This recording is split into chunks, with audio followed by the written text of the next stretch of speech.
Good morning mga kamaster. Gusto ko lang i-share sa inyo kung paano gamitin yung ganitong model ng hot air. Ito yung kanyang model 8586. So ito yung gamit ko sa pagtanggal ng mga ICs, mga SMDs.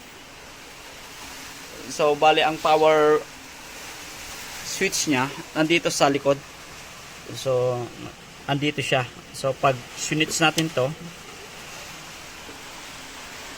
ganito yung kanyang display. So, pag pinindot natin tong set, pupunta sa soldering iron. Gagamit tayo ng soldering iron.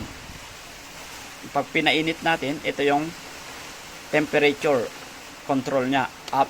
Gusto natin pataasin, andito siya. Pag gusto nating bababain yung init, yung kanyang temperature, ay ito lang. Dito lang sa down.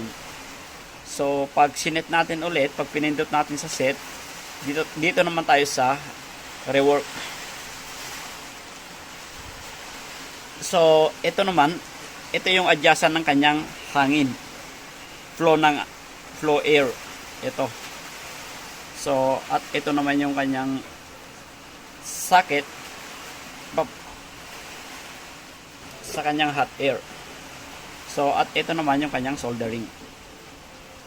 At ito yung, pag ginamit natin yung hot air, switch lang natin to. Ito, yung bandang kaliwa. At ito naman yung kanyang soldering pag inon natin. So, bali ang gagamitin natin ay itong rework, itong soldering, itong hot air. So, pag nagtatanggal ako nito, katulad ng mga ganitong IC, ay sineset ko lang sa 350. Ay 390 to 400. So, i-try natin. So, babaan lang natin. Ayan. Gawin natin 398. Tapos, iset natin sa 5 yung kanyang hangin. So, i-try natin. So, ganun lang kadali. So, ayan. Ito, mainit na.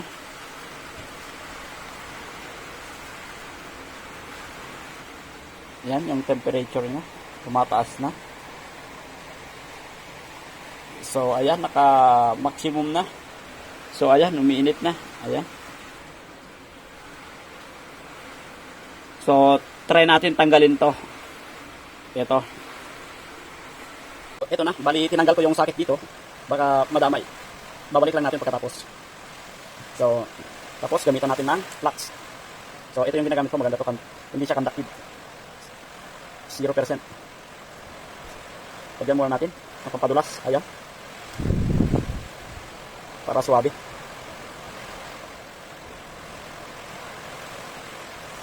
Pag nakaset tayo sa 400, bali nakaset tayo sa 400, yung ating init. So, ayan. Tirahin na natin to. Initan na natin. Baka tirahin pa ng iba.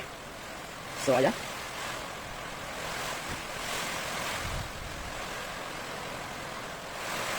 Initan muna natin. Magbilang tayo. Kailangan 30 seconds to 45 seconds. Tanggal na to.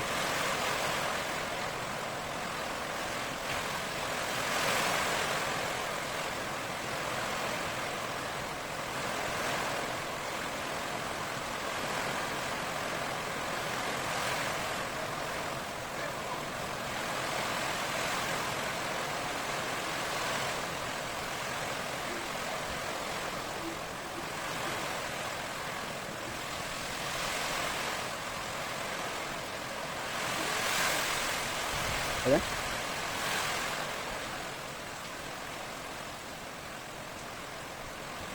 So, ayan. 1 minute. Pag nasa 1 minute, yung ganong temperature, yung set natin sa 400 ay nasa 1 minute lang. Kailangan matanggal na itong IC na ito. Ito siya. Malinis. So, ito naman mga ganitong 4 pins. So, try natin to. Ito naman. Ito. So, lagyan natin ng pampadulas. Ayan, nasa 400. All 408. So, ganito lang, mga kamaster. Ayan. Kaya lang, nasa 20 seconds lang yan. Pag tinira natin.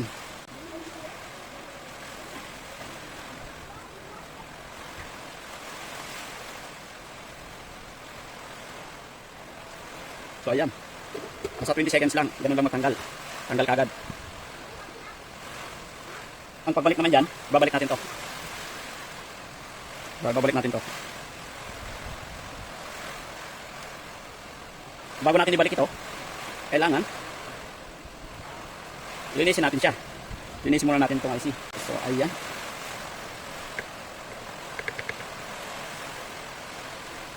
So, ayan.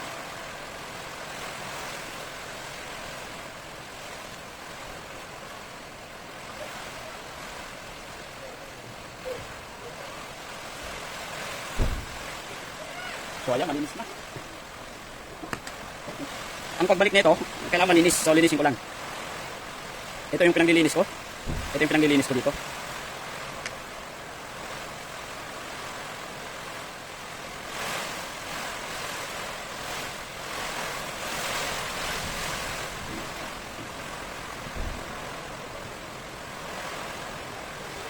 Para suwabe.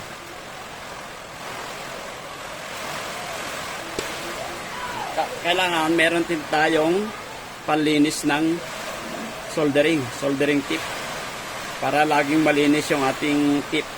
So ganito yung technique, kailangan malinis yung tip natin para hindi tayo mahirapan maghinang. So ito lang, kuha lang kayo ng ganito stainless o kahit anong lata na ilagay nyo itong panlinis. So, eto na.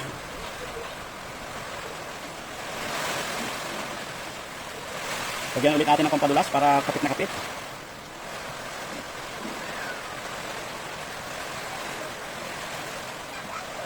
Ayan.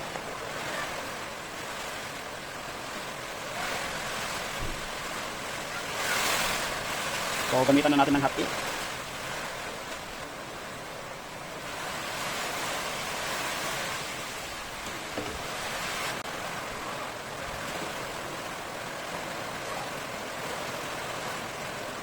So, ayan. Kapit na kapit na. So, ganun lang mga kamaster. Ang magtanggal at saka magbalik ng ating mga SMDs, ICs